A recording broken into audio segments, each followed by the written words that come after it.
Yo, what's going on, you guys? Welcome to the video for Digimon Story Time Stranger. My name is Ventus SGN. In this Digimon Story Time Stranger video guide, I'm going to give you a few tips and tricks and some advice to quickly level up your Digimon. But really quickly, before I do, please, I'd like to ask you to do me a small favor and sub to the channel with notifications on so you can help this video and this channel to grow. Thank you.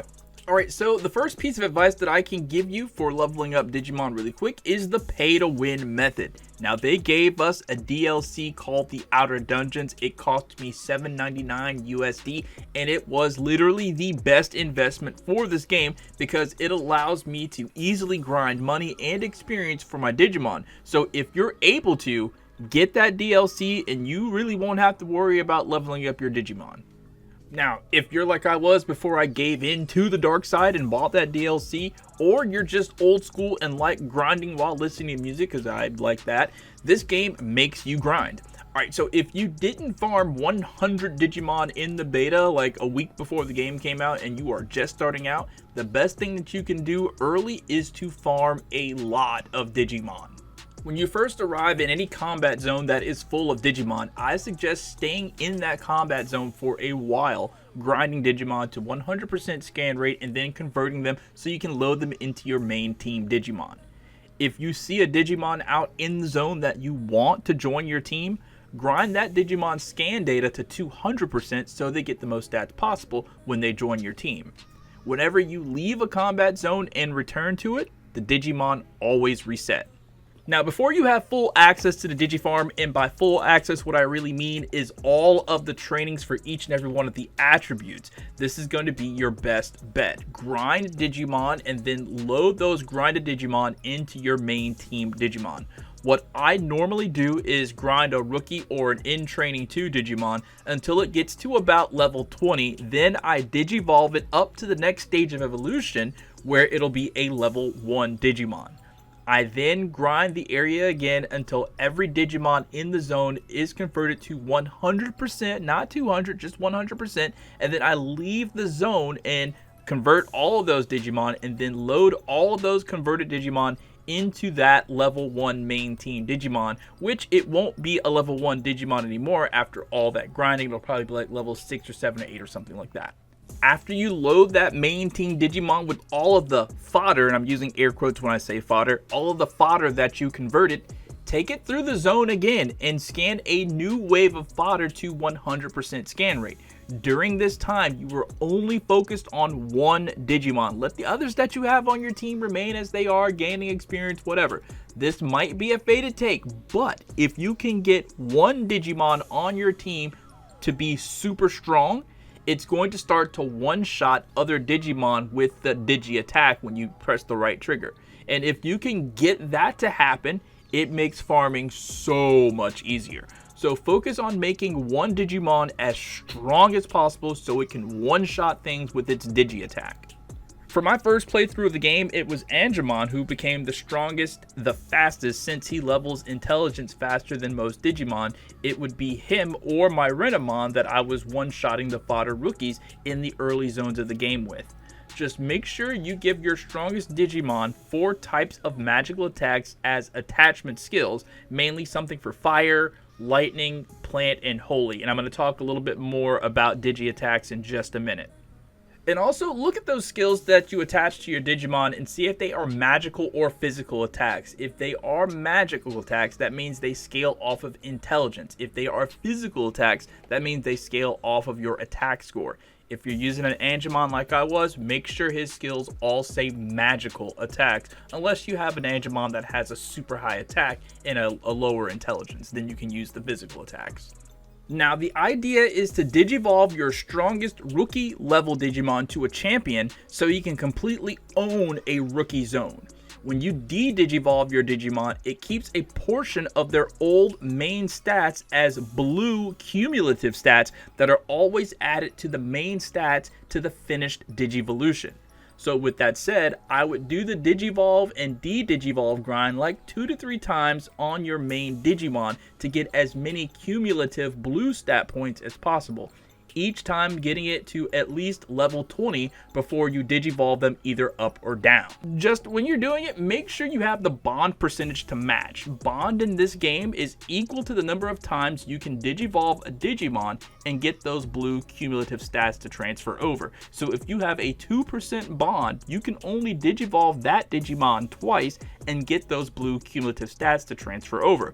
But if you are grinding with this Digimon, it shouldn't really be a problem because he gains bond the more you fight with him. But if it is a problem, you can take him to the Digifarm and in the in-between theater and feed them, and they'll gain bond fast just by feeding him food. One final thing I'll say on this topic before moving on is, unless you're in a hurry to complete the game or get to a certain part of the game like I was, don't rush the grind process, man. Embrace it, because doing it early gives you a strong foundation. I can't stress to you enough how much easier, how much more fun it made the game because I had an inventory full of Digimon that I grinded on the demo version of the game. Now, the whole grinding process thing I just talked about, I did it with all 3 of my main team Digimon. I did it with Agumon, Patamon, and Gabumon. And because of that, I didn't have to stop too many times to increase my Digimon strength to win fights or grind new areas. When you have 1 or 2 strong Digimon, you can power level your other Digimon by putting them on the main team or on the reserve team and let them soak up XP by getting carried in really tough fights.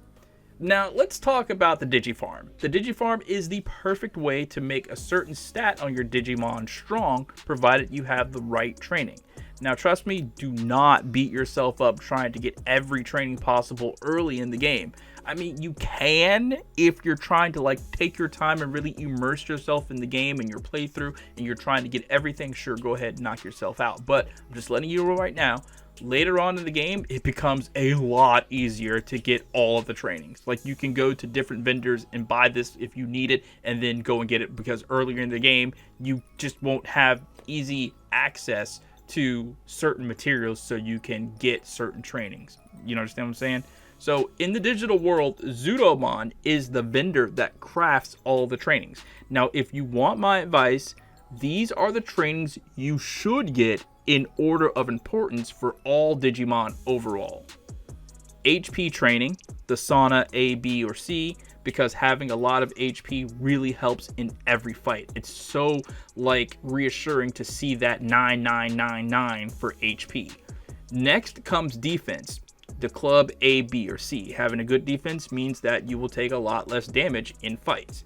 And then third is intelligence. And to me, I think intelligence is probably going to be the most important one, but this might be a fated take. Now, unless I am fated, in which cases someone can correct me in the comments section if I'm wrong, but it's intelligence that governs accuracy. And it wasn't until my Renamon had 6 to 8k intelligence that she was one-shotting things with digi attacks even on hard mode. Also, having a high intelligence means you are doing crazy damage with magical attacks. Doesn't matter which element either. If the Digimon has a high intelligence, it's hitting hard with magic, period.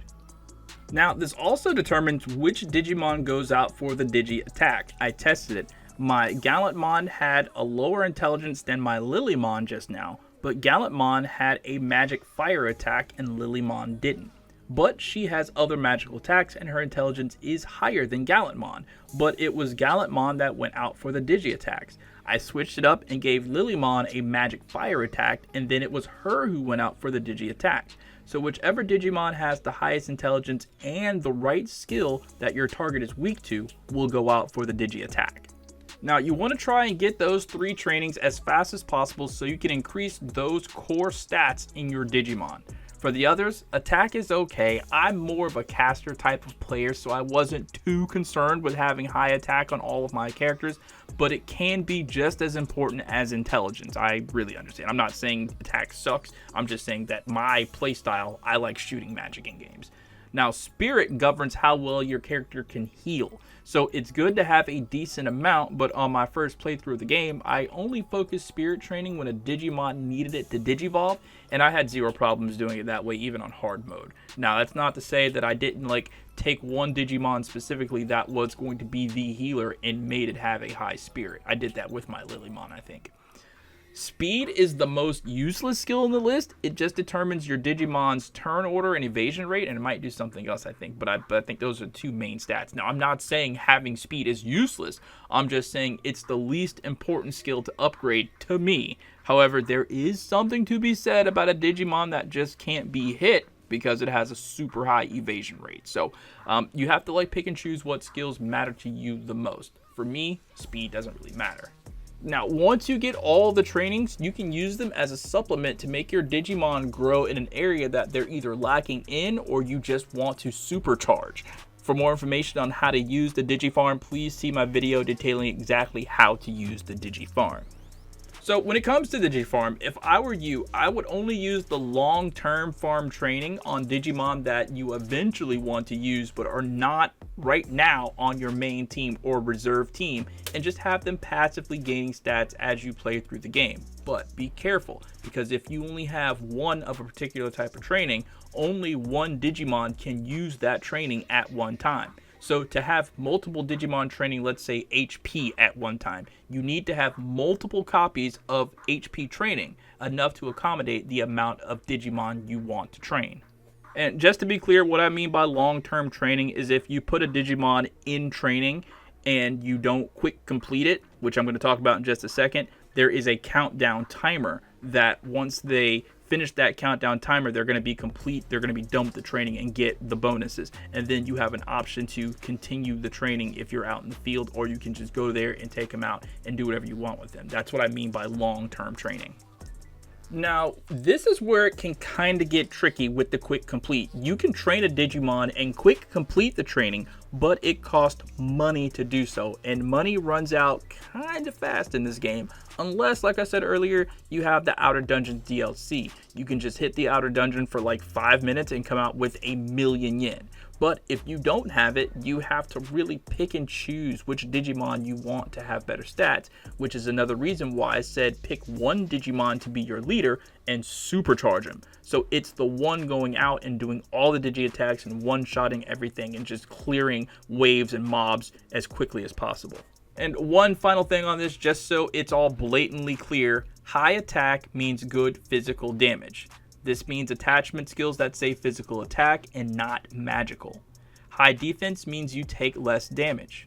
High intelligence means you do good damage with magical attacks. The skill has to specifically say magic. You're going to want your caster and debuffers to have a high intelligence. Spirit is specifically for healing. You're going to want your healer to have a very high spirit. Speed is for turn order and evasion. A good DPS will have a high speed. Now, moving on to the final item of this video, and that's going to be augment chips and attachments. In your inventory, under the Enhancements tab, you can see the number of augment chips that you have. Each of these augment chips raises a Digimon's cumulative blue stats, which in turn raises your main white stats. For more on how cumulative stats work, you can see my video on how to calculate cumulative blue stats. But suffice it to say, the higher this blue number is, the stronger your Digimon is than its base version that you can view in the field guide. These cumulative stats are the only difference between your Digimon and a base version of the same Digimon. Now, when you use these augment chips, you can directly influence the amount of cumulative blue stats your Digimon has without grinding XP or loading other Digimon to your main Digimon.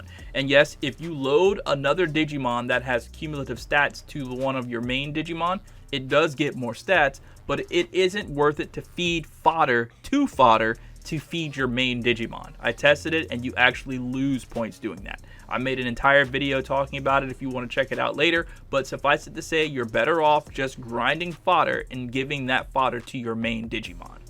Now yes, if a certain Digimon has a higher intelligence score, a certain fodder Digimon, you will get more points from intelligence than any other stat from that fodder Digimon. But to make that entire thing work, where you use one Digimon to raise one stat higher than the others when you're feeding it fodder, you would have to do nothing but feed it multiple copies of that same intelligence stat having Digimon for it to make a difference. So it's really not worth it. I tried to do the whole thing in the beta where I found that Tentomon had a higher intelligence, so I fed my Digimon nothing but Tentomon so it could raise its intelligence. It didn't raise it that much. I mean, it did, but it didn't really. It's not worth it. It's easier just to use the Digifarm training or Augment chips. And some Digimon just naturally raise some stats higher than others when going up in levels. This is also influenced by personality type as well. If you want a Digimon to have a higher intelligence, make sure it has a personality type that boosts intelligence growth, like Enlightened or Sly. Now, aside from Augment chips, you can also use something called attachments that raise certain aspects of your Digimon as well. Think of these like accessories from other RPGs. Each Digimon gets 2 slots for these attachments, accessories, and there are attachments for basically everything in the game. Higher attribute stats like attack, speed, spirit, whatever. There are some that boost HP, some that boost HP and SP simultaneously. I added them to this because you can, for certainty, find and equip attachments that raise a Digimon stats to take away from some of that XP grind. Alright, that's going to be it for this video. I hope it was able to help. If it was, all I ask is that you leave a like. If you have any questions, please feel to drop them down in the comments, or you can reach out to me directly over on Twitter at x.com/VSGNsocial. That's x.com/VSGNsocial. The link will be in the description. My name is Ventus SGN. Thank you guys so much for watching, and I'll catch you next time. Peace out.